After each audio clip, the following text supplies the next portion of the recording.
ओम नमः शिवाय, ओम नमः शिवाय। शिव हरि बच्चों, बोलो श्री कृष्ण भगवान की जय। सदा भवानी दाहिने सम्मुख रहो, गणेश रामा सम्मुख रहो गणेश। पांच देव रक्षा करो, ब्रह्मा विष्णु महेश सियापति राम। जय जय राम, मेरो मन बसियो सीताराम। राम नगरिया राम के, बसते गंगा तीर रामा। बसते यमुन सरयू तीर रामा। चौकी हनुमत वीर की राम जी, चौकी हनुमत वीर की। बोलो सियापति रामचंद्र भगवान की जय। गणेश भगवान की जय। अपने अपने माता पिता की जय। अपने अपने गुरुदेव महाराज की जय। शिव पुराण की जय। शिव पार्वती की जय। शिव पुराण में मैना की इच्छा के अनुसार एक ब्राह्मण पत्नी का पार्वती को पतिव्रता धर्म का उपदेश देना। बोलो शिव पार्वती की जय। ब्रह्मा जी कहते हैं, नारद, तदनंतर सप्त ऋषियों ने हिमालय से कहा, गिरिराज अब आप अपनी पुत्री पार्वती देवी की यात्रा का उचित प्रबंध करें। मुनीश्वर वह सुनकर पार्वती के भावी विरह का अनुभव करके गिरिराज कुछ काल तक अधिक प्रेम के कारण विषेद में डूबे रह गए। कुछ देर बाद सचेत हो शैलराज ने तथास्तु कहकर मैना को संदेश दिया। मुनि हिमालय का संदेश पाकर हर्ष और शोक के वशीभूत हुए। मैना पार्वती को विदा करने के लिए उद्युक्त हुई। शैलराज की प्यारी पत्नी मैना ने विधि पूर्वक वैदिक एवं लौकिक कुलाचार का पालन किया और उस समय नाना प्रकार के उत्पन्न मनाए। फिर प्रकार के उत्सव मनाए। फिर बच्चों, जैसे कि कन्या की शादी हो जाती है, फेरा पूरा हो जाता है, जिस टाइम विदा का टेम होता है, कहते हैं कि कन्या को विदा करो, तो माँ बाप थोड़ा घबरा भी जाते हैं और वंचित हो जाते, बिल्कुल बिलख जाते हैं अंदर से। क्योंकि एक मन का आत्मा का टुकड़ा होती है बेटे। क्योंकि अगर बेटी 1 घंटा भी कहीं चली जाए तो माँ बाप बेचैन हो जाते हैं। तो अब तो सदा जीवन के वास्ते विदा कर रहे हैं माँ बाप, तो थोड़ा मन वंचित हो जाता है, विचल जाता है, घबरा जाता है कि मेरी पुत्री कैसे रहेगी। क्योंकि नया नया माहौल होता है, नया नया घर होता है, तो हर एक संसार में हर एक को चाहिए कि जिस टाइम नई बहू आए तो बच्चों अपने तरीका से ढालना चाहिए। ये नहीं कि उसके लड़ाई करो, दंगा करो, कुछ आता नहीं है उसको बोलो, ताना मारो, कुछ लेके नहीं आई है तो उसका ताना मारो, दहेज का ताना मारो। तो बच्चे अपने जैसे जानना चाहिए, अपने दिल से जानिए पराया दिल का हाल। क्योंकि कभी हम भी बहू बन के आए थे। क्योंकि नहीं पता होता कि कितना खाने में नमक खाते हैं, कितना चाय में मीठा पीते हैं, दूध में मीठा पीते हैं, कैसा नेचर है। क्योंकि उसको ढलना पड़ता है, वो ढल जाती हैं। अगर आप ये सोचो कि आप लड़का हो, आप लड़की के मायके वालों से आप ढल जाओगे, जितना वो लड़की अपनापन अपना लेती है उस गृहस्थी को अपना लेती हैं और उसमें ढल जाती हैं। बच्चों, आप सदा जीवन के वास्ते भी अगर आप रहो तो उसमें नहीं ढल सकते, क्योंकि उसमें आप नहीं ढलोगे। आपको मैं है कि मेरा घर है।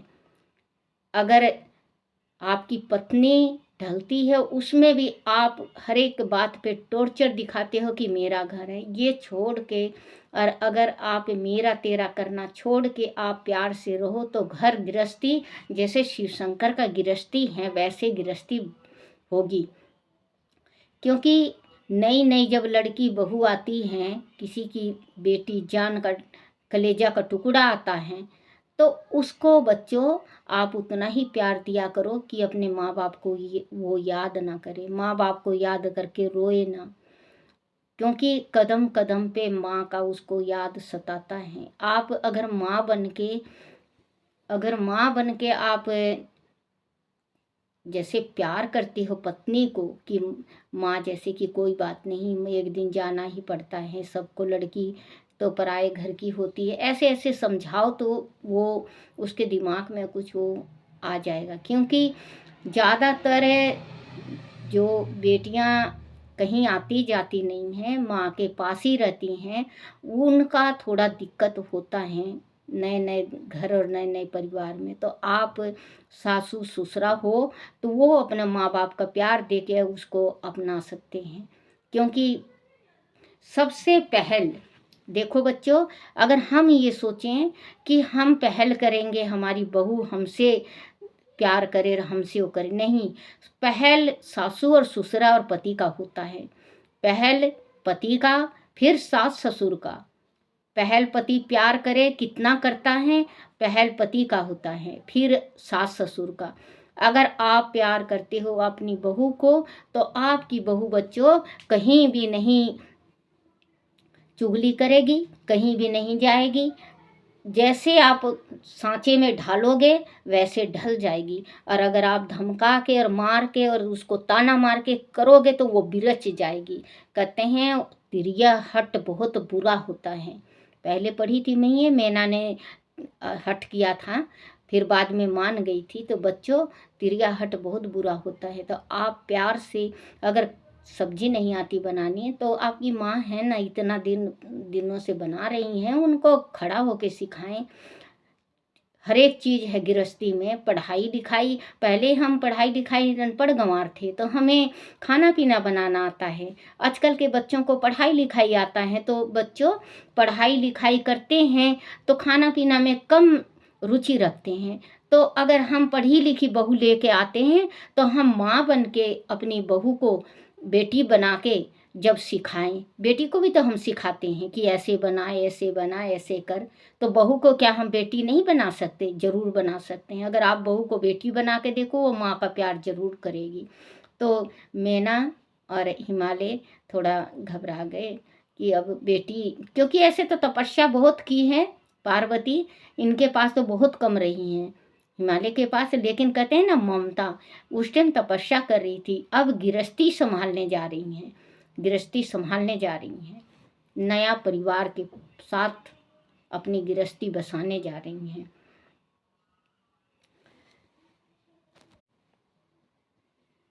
शैलराज की प्यारी पत्नी मैना ने विधि पूर्वक वैदिक एवं लौकिक कुल चार पालन किया और उस समय नाना प्रकार के उत्सव मनाए। फिर उन्होंने नाना प्रकार के रतन जड़ित सुंदर वस्त्रों और 12 आभूषणों द्वारा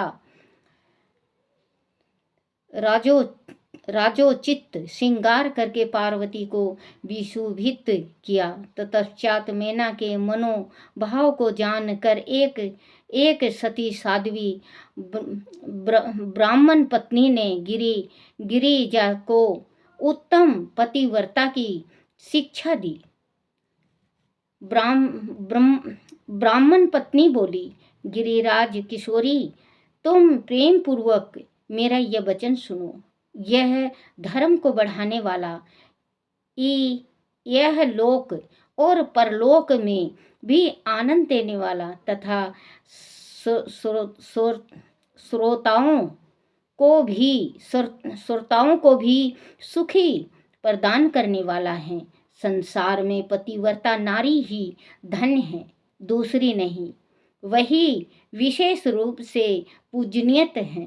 पतिव्रता सब लोगों को पवित्र करने वाली और समस्त पाप राशियों को नष्ट कर देने वाली है। शिवे जो पति को परमेश्वर के समान मानकर प्रेम से उसकी सेवा करती हैं, वह इस लोक में संपूर्ण सुखों का उपभोग करके अंत में कल्याणमयी गति को पाती हैं। सावित्री, लूपा, मुद्रा, अरुधति,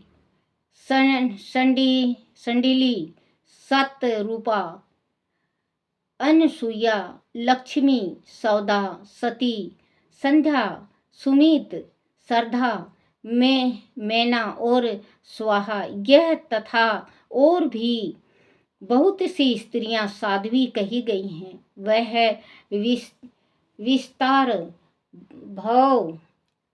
विस्तार भव से उनका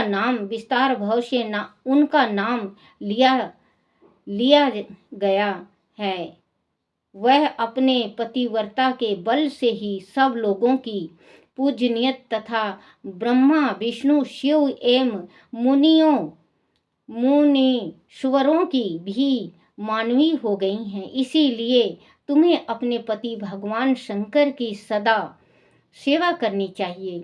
वह दीन दयालु, सबके सेव नित्य और सत्पुरुष के आश्रय हैं।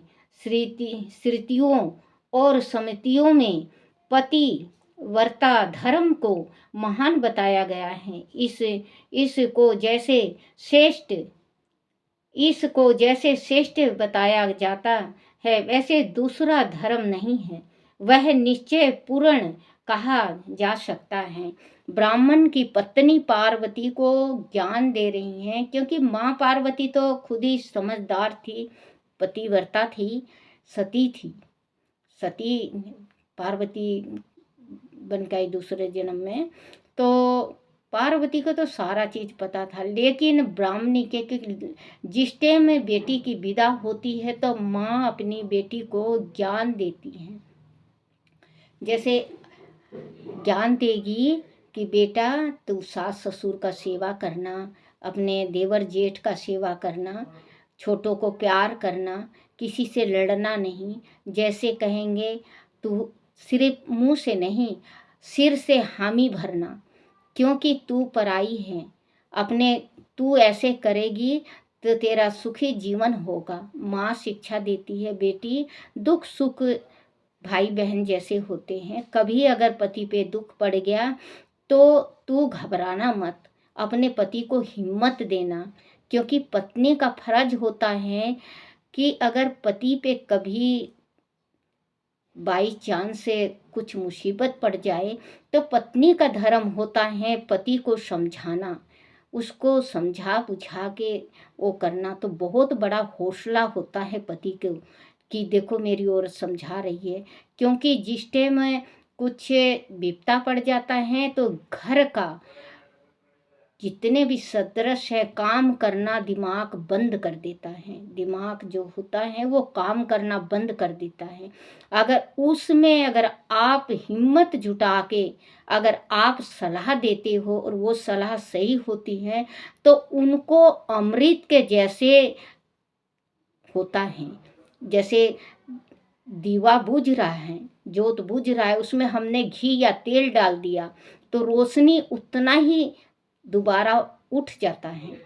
तो वही है, अगर आप अपने पति को हिम्मत और हौसला देते हो तो बुझे दीवा के जैसे टिमटिमाते दीवा के जैसे वो लो ऊपर कर सकते हो आप तेल डाल के। क्योंकि आप अपने पति को हर एक ऊंचे नीचे समझा सकते हैं। कहते हैं ना कि सती स्त्री अपने पति को कुमार्ग में नहीं चलने देती। सती औरत जो होती है अपने पति को कुमार्ग से अगर भटक भी गया है तो उसको धर्म के राह पे ले आती है। तो कहते हैं इसमें माता के पाठ में वो हैं, माँ भगवती के पाठ में भी हैं सप्तशती में, कि जिस टाइम कवच होता है कि माँ मुझे ऐसी पत्नी देना जो भव सागर से पार लगाने वाली हो। आप पढ़ लेना चाहे, सतोसतमी में माँ भगवती के नोरते में मैं पढ़ती हूँ, उसमें लिखा हुआ है कि माँ मुझे पत्नी ऐसी देना जो भवसागर से पार लगाने वाली हो। तो भवसागर से पार लगाने वाली उसी को कहते हैं बच्चों, कि जो अपने पति का सच्चे मार्ग का साथ दे। अगर गलत कर रहा है तो आप समझा बुझा के उसको सच्चे सही मार्ग पे ला सकती हूँ, क्योंकि स्त्री का धर्म होता है। कहते हैं ना, स्त्री चाहे तो अपने पति को, क्योंकि अगर मान लो बच्चों हमारे आज हम गरीब हैं, हमारे पास जो आपके अंदर इच्छा है वो पूरी करने की नहीं है, और आप अपने पति को वो कहोगे वो ही करो, मैं तो ये पहनूंगी, मैं तो ओढ़ूंगी, मैं तो ये खाऊंगी, मैं तो उससे पति भटक जाता है। बच्चों बुरा मत मानना मेरे कहने का, अगर गलत लगे तो मुझे माफ़ कर देना, क्योंकि उससे पति भटक जाता है। अगर आप टॉर्चर करती रहेंगी, एक चीज़ को 10 दिन लगातार बोलती रहेंगी, तो वो कोई ऐसा कदम उठा देता है उस चीज़ को लाने के वास्ते, जो आपको भी और आपके पूरे परिवार को पछताना पड़ता है। तो बच्चों सती का काम ये है कि अगर पति आटा लाता है तो नून रोटी खा के, आटा रोटी बना के और पानी पी के ठंडा वो करें, क्योंकि रूखा सूखा खा के ठंडा पानी पी, वो गृहस्थी होता है। रूखा सूखा अगर हो और पति का प्यार भरपूर मिल रहा है तो उस चीज़ की तमन्ना नहीं होनी चाहिए हमारे दिल में, क्योंकि अगर उस चीज़ का हमने तमन्ना कर दिया, हमारे पति के पास देने को नहीं है, आपके पति के पास देने को नहीं है, और वो पति चिड़चिड़ा हो जाएगा, वो मारेगा आपको, डांटेगा, गाली देगा, आपको आपके घर भी छोड़ी आएगा। होता है संसार में, बहुत जगह देखी हूँ बेटा। जो चीज़ औरत, क्योंकि औरत जिद्दी हो जाती है, जिद करो, इस ऐसी चीज के वास्ते जिद करो जो आपको भी मोक्ष हो और आपके पूरे परिवार को भी मोक्ष हो। क्योंकि कहते हैं लड़का तारता है 7 पीढ़ी को, लड़का जो होता है वो तारता है बच्चों 7 पीढ़ी को, और लड़की तारती है 33 पीढ़ी को, अपने घर की 33 पीढ़ी को तारती है, अपने इधर के भी पीढ़ी को तारती है, उधर के भी पीढ़ी को, ननिहाल के पीढ़ी को भी तारती है बच्चों। तो कहते हैं कि लड़की लक्ष्मी का रूप होती है, जो औरत होती है वो लक्ष्मी का रूप होती है। तो आप जो ये ब्राह्मण की पत्नी पार्वती को शिक्षा दीक्षा दे रही हैं, तो आप इसको समझ के, अगर आपने कभी गलती किया है, जिद किया है किसी चीज़ के वास्ते, तो आपको खुद ही पता होगा कि कितना बड़ा भुगतान किया होगा आपने। वो चीज़ का भरपाई करना बहुत मुश्किल हो जाता है बच्चों। तो आप कभी जिद मत करो, जैसा है वैसे खा। और वो आपके पति को दिख रहा है कि मेरी पत्नी को ये चीज़ की ज़रूरत है, वो आज नहीं तो काल ज़रूर ला के देख लेना, आप आजमा के देख लेना बच्चों, कि वो ज़रूर आपके वास्ते वो चीज़ को लाएगा। और बच्चों कहते हैं ना कि मैं अभी कह रही थी कि जिद करो इस चीज़ खातर, ऐसे जिद करो जो कि जिद पूरी हो जाए। गंगा जी के वास्ते जिद करो, पैसे थोड़े थोड़े भी आप भी रखो, आपके पति भी रखें गंगा जी के वास्ते, कोई पुण्य के वास्ते, किसी की गरीब कन्या कुंवारी बैठी है उसके शादी के वास्ते।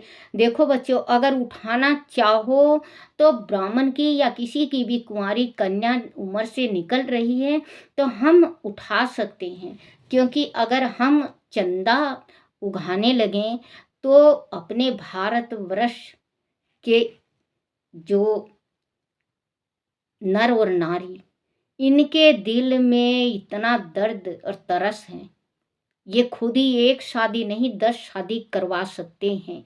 अगर एक एक रुपए भी दें तो 100 करोड़ रुपए हो जाए बच्चों। अगर एक एक रुपये भी दें तो 100 करोड़ लड़की की शादी धूम धड़ाके से हो सकती है।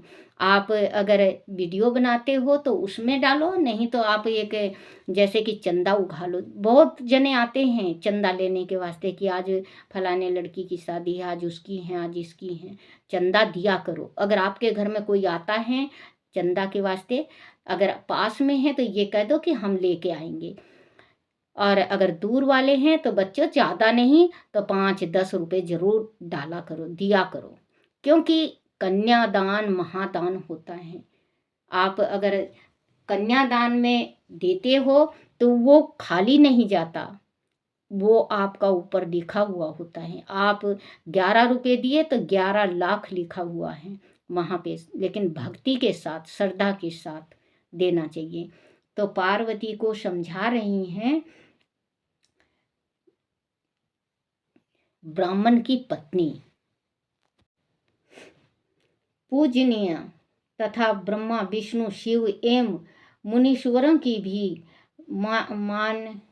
माननीय हो गई हैं। इसीलिए तुम्हें अपने पति भगवान शंकर की सदा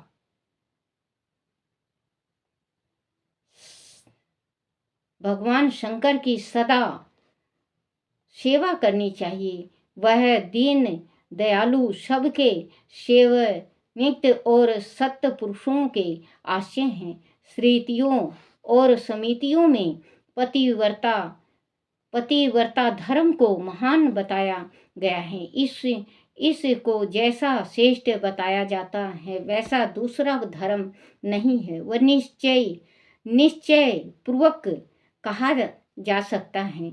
पतिव्रता धर्म से तत्पर रहने वाली स्त्री अपने प्रिय पति के भोजन कर, ध्यान से सुनना बच्चों, पतिव्रता का बताया गया है। आप ध्यान से सुनेंगी तो आपको जरूर सद्बुद्धि होगी।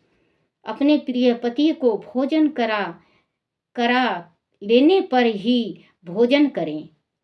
शिवे जब पति खड़ा हो तब साध्वी स्त्री को भी खड़ी ही रहनी चाहिए। शुद्ध बुद्धि वाली साध्वी स्त्री प्रतिदिन अपने पति के सो जाने पर सोए और उनके जागने से पहले ही जग जाए। वह छल कपट छोड़कर सदा उनके लिए हितकारक कार्य ही करे। शिवे साध्वी स्त्री को चाहिए कि जब तक वस्त्र आभूषणों से विशोभित ना हो ले तब तक वह अपने को पति की दृष्टि के सम्मुख ना लावे। आदि पति किसी कार्य से परदेश में गया हो तो उन दिनों उसे कदापि श्रृंगार नहीं करना चाहिए। बोलो शिव शंकर भगवान की जय। बच्चों, जो ये शिव पुराण है, ये शिव पुराण में अब आपको 2 दिन ये ब्राह्मणी ज्ञान दे रही हैं, इनका आपको सुनने को मिलेगा। आप ध्यान से सुनना, क्योंकि पार्वती माँ को समझा रही हैं ब्राह्मणी। लड़कियों को जैसे हम समझाते हैं वैसे ही। ओम नमः शिवाय, ओम नमः शिवाय, ओम नमः शिवाय शंभो, ओम नमः शिवाय, ओम नमः शिवाय बोले, ओम नमः शिवाय, ओम नमः शिवाय शंभो, ओम नमः शिवाय, ओम नमः शिवाय शंकर, ओम नमः शिवाय, ओम नमः शिवाय बोले, ओम नमः शिवाय, शिवाय नमो, शिवाय नमो, शिवाय नमो, शिवाय नमो। बोलो शिव पार्वती की जय, शिव पुराण की जय। चलो रे मन आगे मिलेंगे भगवान, चलो रे मन आगे मिलेंगे भगवान। आगे तो मिल गई गंगा रे जमुना, आगे तो मिल गई। गंगा रे जमुना रुको रे मन, यहीं करेंगे स्नान। रुको रे मन, यहीं करेंगे स्नान। चलो रे मन, आगे मिलेंगे भगवान। आगे तो मिल गए शिव का शिवाला, आगे तो मिल गए शिव का शिवाला। रुको रे मन, यहीं करेंगे पूजा पाठ। रुको रे मन, यहीं करेंगे पूजा पाठ। चलो रे मन, आगे मिलेंगे भगवान। आगे तो मिलेंगे तुलसी का बिड़ला, आगे तो मिल गई तुलसी का बिड़ला। रुको रे मन, यहीं करेंगे कन्यादान। रुको रे मन, यहीं करेंगे कन्यादान। चलो रे मन, आगे मिलेंगे भगवान। चलो रे मन, आगे मिलेंगे भगवान। आगे तो मिल गई गाय रे बछड़ा, आगे तो मिल गई गाय रे बछड़ा। रुको रे मन, यहीं करेंगे गौदान। रुको रे मन, यहीं करेंगे पृथ्वी दान। चलो रे मन, आगे मिलेंगे भगवान। आगे तो मिल गए राम सीता, आगे तो मिल गए राम सीता। रुको रे मन, यहीं करेंगे प्रणाम। रुको रे मन, यहीं करेंगे प्रणाम। चलो रे मन, आगे मिलेंगे भगवान। चलो रे मन, आगे मिलेंगे भगवान। आगे तो मिल गए मुक्ति का द्वार, आगे तो मिल गई मुक्ति का द्वार। रुको रे मन, यहीं तजेंगे आज प्राण।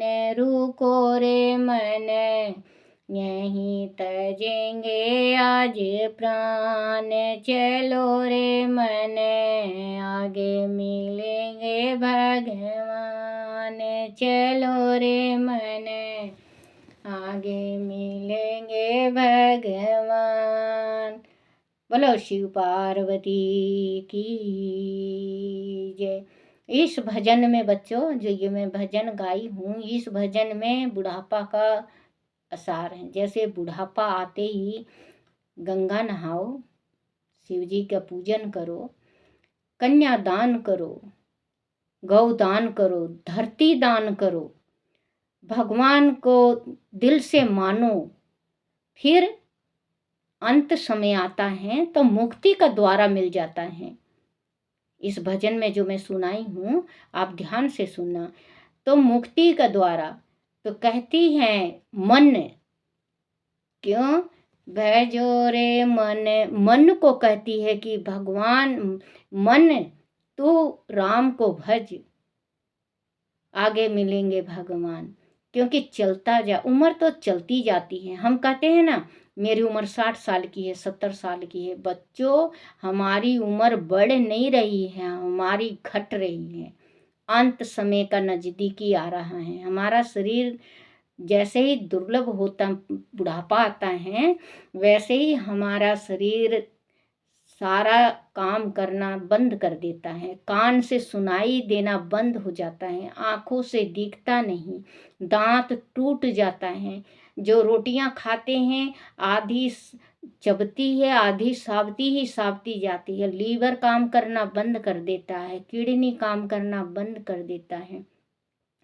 उससे पहले ही अगर हम राम को, जैसे स्वस्थ शरीर है हमारा और हम राम को जपें तो राम जल्दी हमारे हृदय में विराजमान होंगे। तो मन मुक्ति का द्वारा मिलेगा, तो वहीं पे तजेंगे प्राण, क्योंकि लास्ट में इंसान को सबको तजना है प्राण। बोलो शिव पार्वती की जय। ओ